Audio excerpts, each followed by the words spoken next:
CIET NCERT presents Woven Words. Textbook in English for Class 11. Elective course. A note for the teacher.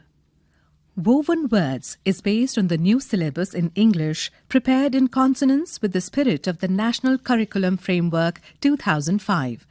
This textbook is designed for students who have opted to study English as an elective subject at the higher secondary stage. The main objectives of this book are to help students read literary texts with pleasure and understanding, develop critical thinking and literary appreciation, develop a sensitivity to the nuances of language. Woven Words is an integrated book consisting of 3 sections, namely short stories, poems and essays representative of literature in English from around the world. Most of the short stories included here are by contemporary writers. There is a fair share of Indian writing in English with Mulk Raj Anand, Bhabani Bhattacharya, Arundhati Roy and Jhumpa Lahiri, reflecting rural, urban and diasporic experiences. The Rocking Horse by D.H. Lawrence and The Luncheon by Somerset Maugham add native English flavour to the collection. And the Sherlock Holmes story would definitely appeal to youngsters looking for some thrill in reading. Chekhov's The Lament, a touching account of insensitivity to bereavement, underscores the universality of the human condition. The aim of this selection is to make learners approach reading as a pleasurable activity. The stories are followed by exercises under 4 heads: textual comprehension, talking about the texts, literary appreciation and language work. These aim at fostering critical reading in the learners and instilling in them the confidence to express their responses. The second head encourages learners to discuss their responses with each other in pairs or small groups. The poetry selection, representing different forms such as the lyric, sonnet and ode, reflects some of the pressing concerns of the contemporary world, such as racial discrimination, Wole Soyinka's telephone conversation, and W. H. Auden's refugee blues. Marginalization of languages, Padma Sachdev's mother tongue, environmental issues, Dilip Chitra's felling of the banyan tree, manipulative politics, Arun Kolatkar's satire, Ajamil and the Tigers, and sensitive comment on human relationships, Nissim Ezekiel's For Elkanah and Philip Larkin's Coming. Hawk Roosting by Ted Hughes brings out the parallel in human behavior to the predatory instincts of animals, while Sujata Bhatt's The Peacock is a delightful visualization of the bird's colors and grace of movement. Also included are all-time classics, pieces of enduring charm and appeal from Shakespeare, Wordsworth and Keats. Forms like the limerick and the haiku add variety to the reading experience and introduce an element of light humor and fun. The activities suggested for the poems are directed more at eliciting sensitive responses to the issues and the language rather than detailed textual comprehension. Difficult words have not been glossed as the aim is to encourage learners to make intelligent guesses or refer to the dictionary when they encounter unfamiliar terms. However, allusions to Greek mythology have been explained. A glossary of literary forms and terms has been provided at the end of the book. While the content of most of the essays provides for serious reading, Mark Twain's My Watch is a humorous piece that lightens the section. Bertrand Russell's The 3 Passions, a short excerpt from his autobiography, introduces students to a philosopher's perspectives on life and its primary concerns. 3 of the essays are speeches recorded in writing: John Ruskin's What is a Good Book, an excerpt from Sesame and Lilies, and E. M. Forster's piece on the elements of a good story. From aspects of the novel, prepare learners for literary criticism. S. Chandrasekhar's lecture, Patterns of Creativity, explores the relationship between poetry and science. G. N. Devi's tribal verse, in another strain, familiarizes students with recent trends in looking at literature from non-conventional standpoints, bringing in oral folk traditions into its fold. Kumudini Lakia's autobiographical extract from Women Who Dared gives expression to an artist's approach to life and art. The tasks that follow the essays demand learners' engagement with the texts and lead them on to a deep understanding of life and language. Teachers should help learners move towards reading with discernment. The following are recommended for additional reading: The Outsider by Albert Camus, A Doll's House by Henrik Ibsen, Pygmalion by G.B. Shaw, and Dancing in Cambodia and Other Stories by Amitav Ghosh. It is hoped that this course will lay the foundations for a study of English language and literature at the tertiary level of education. Page 1. Short Stories. Introduction. A short story is a brief work of prose fiction. It has a plot which may be comic, tragic, romantic, or satiric. The story is presented to us from one of the many available points of view, and it may be written in the mode of fantasy, realism, or naturalism. In the story of incident, the focus of interest is on the course and outcome of events, as in the Sherlock Holmes story. The story of character focuses on the state of mind and motivation, or on the psychological and moral qualities of the protagonist, as in Glory at Twilight. Chekhov's The Lament focuses on form.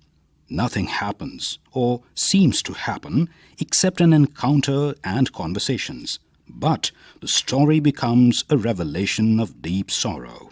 The short story differs from the novel in magnitude. The limitation of length imposes economy of management and in literary effects. However, a short story can also attain a fairly long and complex form, where it approaches the expansiveness of the novel, which you may find in the third and final continent in this unit. Page 2. Chapter 1. The Lament by Anton Chekhov. Guess the meaning of these expressions from the context. Gingerbread horse, slough, snuffle, as if he were on needles. It is twilight. A thick, wet snow is slowly twirling around the newly lighted street lamps and lying in soft, thin layers on roofs, on horses' backs, on people's shoulders and hats. The cab driver, Iona Potapov, is quite white and looks like a phantom. He is bent double as far as a human body can bend double. He is seated on his box. He never makes a move. If a whole snowdrift fell on him, it seems as if he would not find it necessary to shake it off. His little horse is also quite white and remains motionless. Its immobility, its angularity, and its straight wooden-looking legs, even close by, give it the appearance of a gingerbread horse worth a kopeck. It is, no doubt, plunged in deep thought. If you were snatched from the plough, from your usual grey surroundings, and were thrown into this slough full of monstrous lights, unceasing noise, and hurrying people, you too would find it difficult not to think. Iona and his little horse have not moved from their place for a long while. They left their yard before dinner, and up to now, not a fare. The evening mist is descending over the town. The white lights of the lamps are replacing brighter rays, and the hubbub of the street is getting louder. "Cabby for Viborg way!" suddenly hears Iona. "Cabby!" Iona jumps, and through his snow-covered eyelashes sees an officer in a great coat, with his hood over his head. "Viborg way!" the officer repeats. "Are you asleep, huh? Viborg way!" Page 3. With a nod of assent, Iona picks up the reins, in consequence of which layers of snow slip off the horse's back and neck. The officer seats himself in the sleigh. The cab driver smacks his lips to encourage his horse.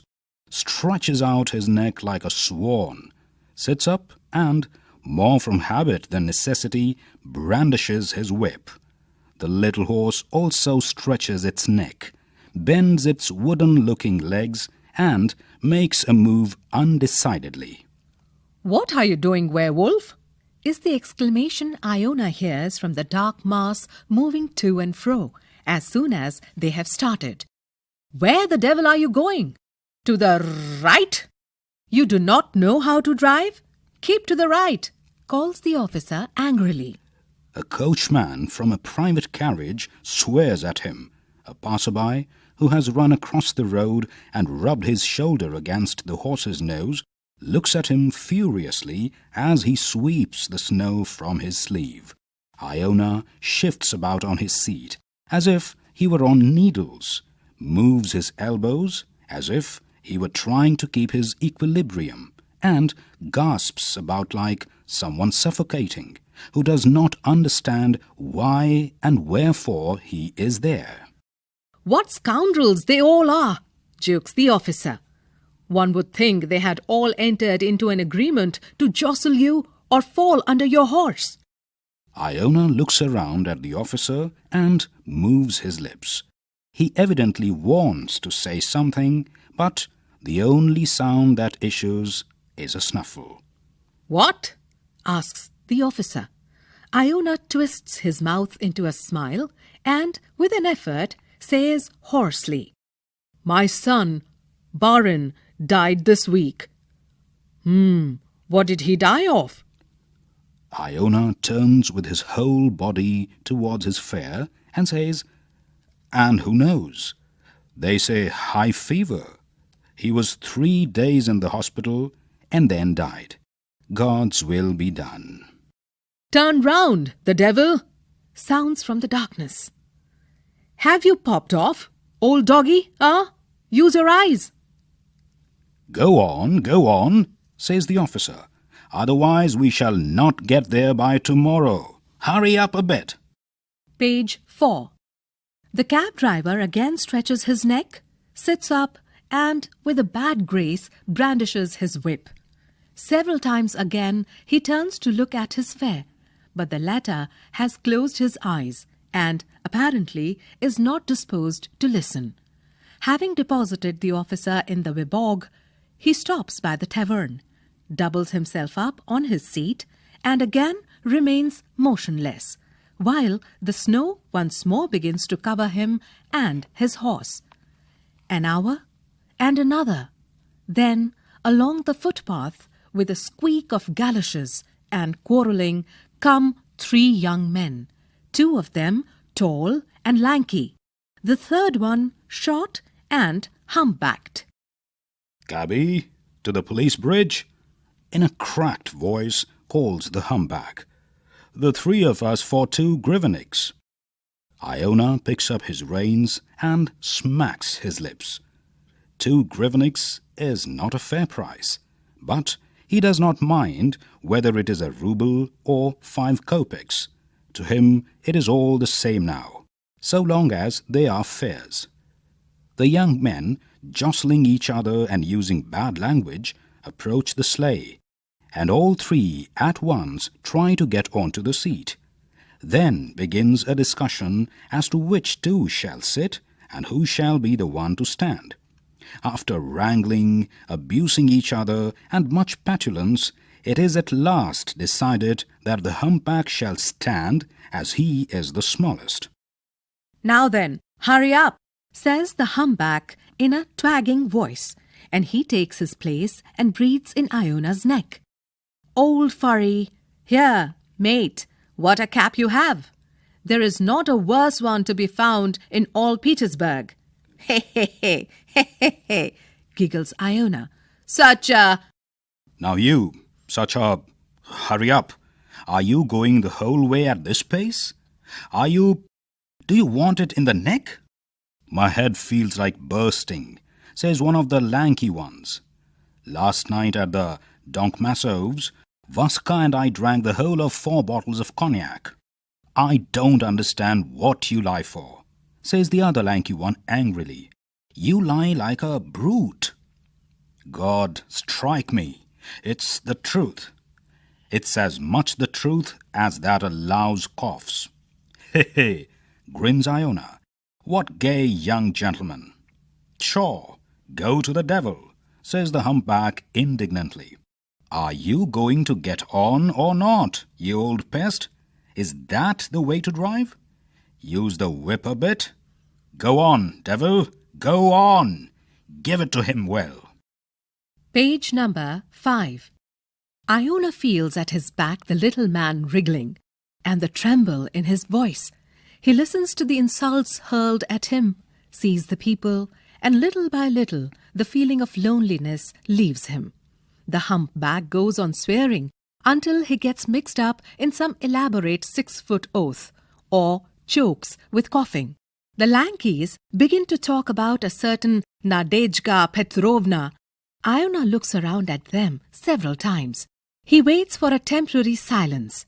Then, turning round again, he murmurs, My son died this week. We must all die, sighs the humpback, wiping his lips after an attack of coughing. Now hurry up, hurry up. Gentlemen, I really cannot go any farther like this. When will he get us there? Well, just you stimulate him a little in the neck. You old pest, do you hear? I'll bone your neck for you. If one treated the like of you with ceremony, one would have to go on foot. Do you hear, old serpent Gorinich? Or do you not care a spit? Iona hears rather than feels the blow they deal him. He he, he laughs. They are gay young gentlemen. God bless them. Cabby, are you married? Asks a lanky one. I? Gay young gentleman. Now I have only a wife and the moist ground. Ho ho! That is to say, the grave. My son has died, and I am alive. A wonderful thing. Death mistook the door. Instead of coming to me, it went to my son. Iona turns round to tell them how his son died, but at this moment the humpback, giving a little sigh, announces, Thank God, we have at last reached our destination, and Iona watches them disappear through the dark entrance. Once more he is alone, and again surrounded by silence. His grief, which has abated for a short while, returns and rends his heart with greater force. With an anxious and hurried look, he searches among the crowds passing on either side of the street to find whether there may be just one person who will listen to him. But the crowds hurry by without noticing him or his trouble. Page number 6. Yet it is such an immense, illimitable grief. Should his heart break and the grief pour out, it would flow over the whole earth. So it seems, and yet no one sees it. It has managed to conceal itself in such an insignificant shell that no one can see it even by day, and with a light. Iona sees a hall porter with some sacking and decides to talk to him. Friend, what sort of time is it? He asks. Past 9. What are you standing here for? Move on. Iona moves on a few steps, doubles himself up, and abandons himself to his grief. He sees it is useless to turn to people for help. In less than 5 minutes, he straightens himself, holds up his head as if he felt some sharp pain, and gives a tug at the reins. He can bear it no longer. The stables, he thinks, and the little horse, as if it understood, starts off at a trot. About an hour and a half later, Iona is seated by a large dirty stove. Around the stove, on the floor, on the benches, people are snoring. The air is thick and suffocatingly hot. Iona looks at the sleepers, scratches himself, and regrets having returned so early. I have not even earned my fodder, he thinks. That's what's my trouble. A man who knows his job, who has had enough to eat and his horse too, can always sleep peacefully. A young cab driver in one of the corners half gets up, grunts sleepily, and stretches towards a bucket of water. "Do you want a drink?" Iona asks him. Don't I want a drink? That's so? Your good health?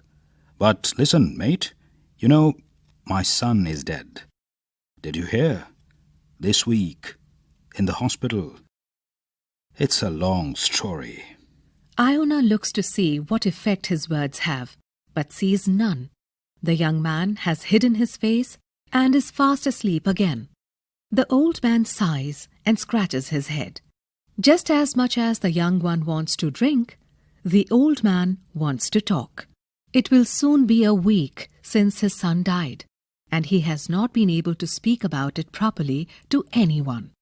One must tell it slowly and carefully, how his son fell ill, how he suffered, what he said before he died, how he died. Page number 7.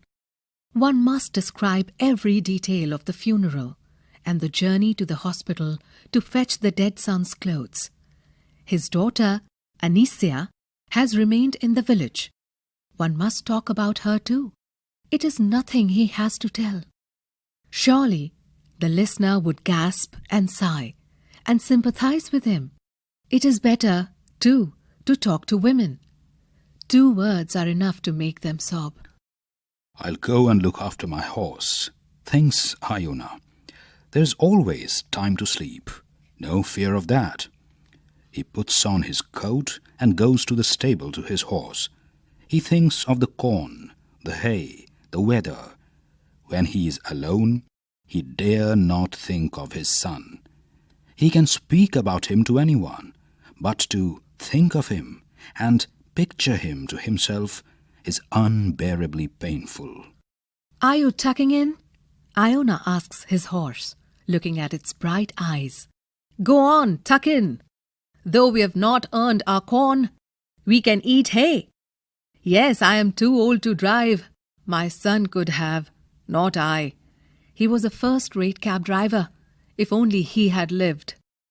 Iona is silent for a moment, then continues. That's how it is, my old horse. There's no more Kuzma Ionich. He has left us to live, and he went off pop. Now let's say you had a foal. You were the foal's mother, and suddenly, let's say, that foal went and left you to live after him. It would be sad, wouldn't it? The little horse munches, listens, and breathes over its master's hand. Iona's feelings are too much for him, and he tells the little horse the whole story. About the author. Anton Chekhov, 1810 to 1904, was born in a middle-class family in Russia. He studied medicine at Moscow University. His first short story appeared in 1880, and in the next 7 years he produced more than 600 stories. Page number 8.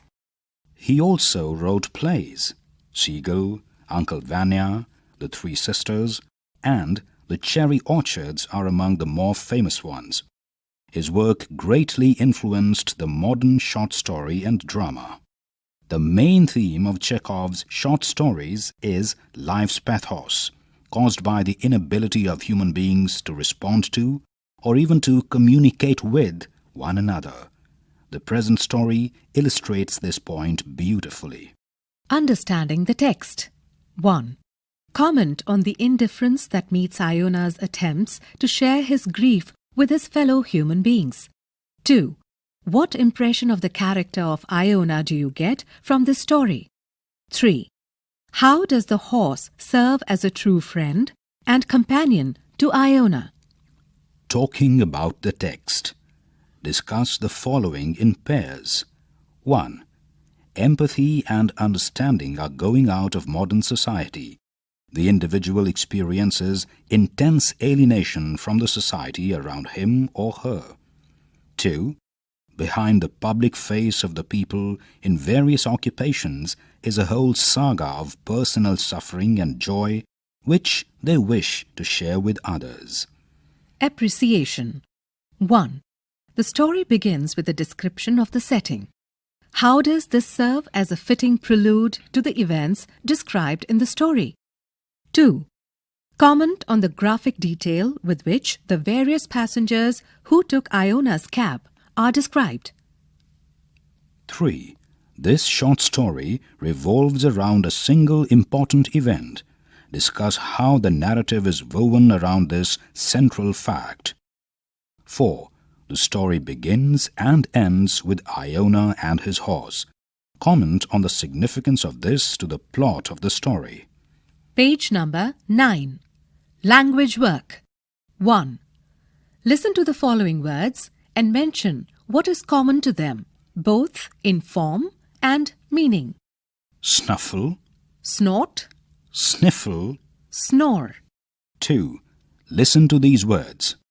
Snigger, squawk, giggle, sigh, scramble, gasp, wriggle, titter, jeer, siddle, croak, sneak, pant, shottle, boo, straggle, squeak, chuckle, guffaw, shriek. plod.